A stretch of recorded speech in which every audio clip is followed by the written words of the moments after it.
Hello everyone, welcome to day number 16 of our First King study. Today we are talking about some kings over the nation of Israel. We're going to cover a decent chunk of time here. You can get the free PDF that you're seeing up on the screen on our website. You can download it there. There's a link down in the description. Check out the other links that are down there to other important resources. Let's talk about our timeline first of all. The kingdom of Israel and Judah, they divided off in about 975 BC, right after the reign of Solomon. The kings that we're going to talk about in this chapter were all kings of the northern kingdom, Israel.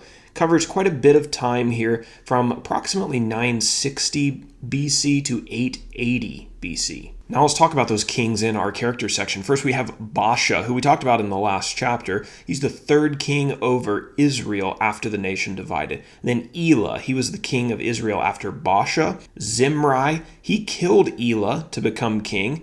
Omri, he led a military coup against Zimri to take the throne. And then we have Ahab. Yes, Ahab, you may be familiar with him and his reputation if you've studied the Bible at all. Ahab was Omri's son, and he was one of Israel's most wicked kings. He was married to another notoriously evil person, and that is Jezebel. Now we can go down to our map. The kings of Israel lived in Tirzah before Omri built the city of Samaria, and then the capital was moved to Samaria. The city of Jericho is also briefly mentioned at the end of this chapter. We haven't talked about Jericho in quite a while. Do you remember what happened to Jericho during the conquest of Joshua's day? That was the city where the children of Israel crossed the Jordan River. They went up against Jericho, but God helped them defeat that city by causing the walls to fall down. Our first section on our outline, verses 1 through 7, the reign of Baasha continued from chapter 15. Baasha was a very wicked king, if you'll remember, so God sent a prophet to him, Jehu, who, he came to Baasha with a message. Jehu cursed Baasha's house with the exact same curse that Ahijah the prophet had cursed Jeroboam's house. You remember what that curse was?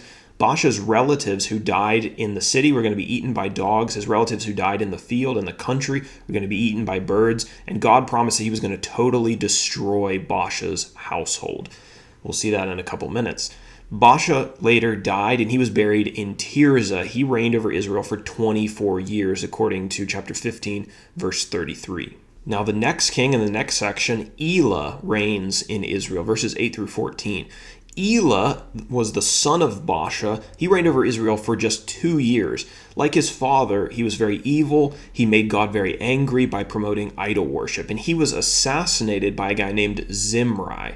Zimri was one of his military commanders, and he claimed the throne for himself. And after claiming the throne, Zimri exterminated the entire house of Elah and of Baasha, just as the prophet Jehu had prophesied. Next, we're going to talk about the reign of Zimri, which turned out to be pretty short, verses 15 through 20. Zimri was king for just 7 days. He was deposed by a guy named Omri, who was a rival military commander. Omri besieged Zimri while he was in Tirzah. When Zimri found out that his side was going to lose the battle, he went into the king's house and he lit it on fire, and he committed suicide by burning the king's house down over him. So now we go on to the next section and to the next king, the reign of Omri in Israel, verses 21 through 28. Omri was king in Israel for 12 years. He lived in Tirzah for 6 years, but then he built a new city. He built the city of Samaria, and he lived there, and that's going to become a pretty prominent city. Omri was more evil than any of the kings that came before him, which says quite a bit. However, we're going to see something even worse in his son. Now we come to the last section and to Ahab, which we're going to spend some time talking about in the next couple chapters. He has some interactions with a very famous prophet, the prophet Elijah, who we'll be introduced to in chapter 17. So this is verses 29 through 34. Ahab was Omri's son. He was next on the throne. He reigned for 22 years. Ahab was even more wicked than his father Omri. So the worst king that Israel had had up until this point. He made an altar to the idol Baal in Samaria, and he just generally led his people away from God. He was married to a very wicked Sidonian woman named Jezebel.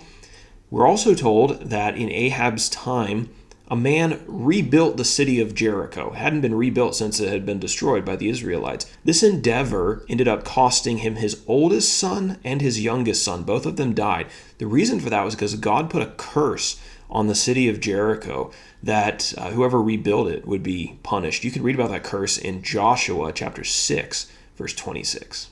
And so that is 1 Kings chapter 16. Covered a lot of time, covered a lot of kings. Now we'll spend some time during Ahab's reign in the next couple chapters and talk about just the trouble that he led Israel into and the way that God dealt with it using his prophet Elijah. Now for our application section.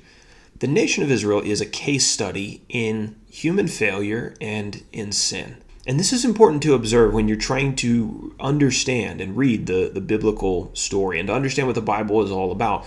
God's story in the Bible is not about human beings who ascend to spiritual holiness and found nations that are governed with perpetual justice and righteousness forever and ever and ever. It's not a story about how virtuous men save the world. It's a record of how men's propensity to sin ruins the world, ruins lives, ruins nations, and ruins their relationship with God.